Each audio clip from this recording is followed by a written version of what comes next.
Y'all look, Peter was with all the other disciples in the boat um, while they was in the water and stuff like that. And Jesus, he was walking on the water because he was coming to meet them and stuff.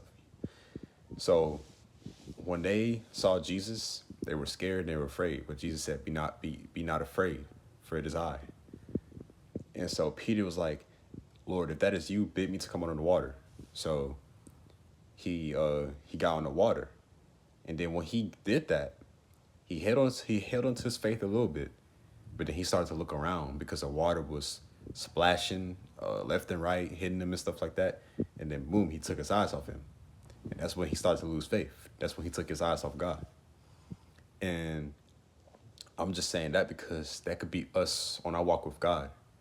We can have our faith in Him. We can trust Him through trials, tribulation, even temptation.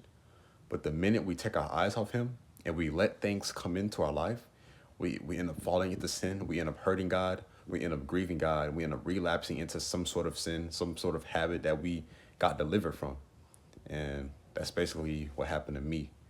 And I'm coming on here just holding myself accountable. And I'm coming on here just, needing prayers and grace because I fell into sin. I relapsed into sin today, into sexual sin, sexual morality. It's something, I've been going through for like most of my life. And I don't think a lot of people in my life know about it, but lots of people also know about it in my life.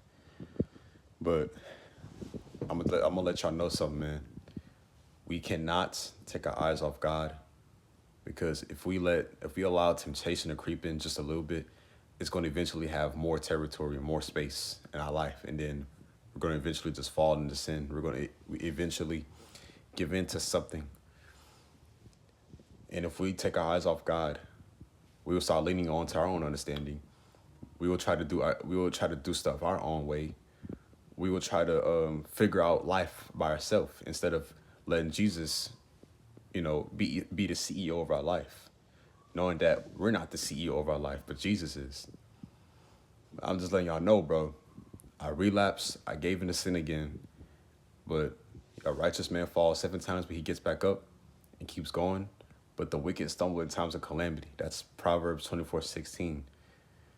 And I want to keep going. I want to keep striving to do better and stay away from sin because it's only going to destroy my life and your life. That's why we have to look towards Jesus when we're tempted.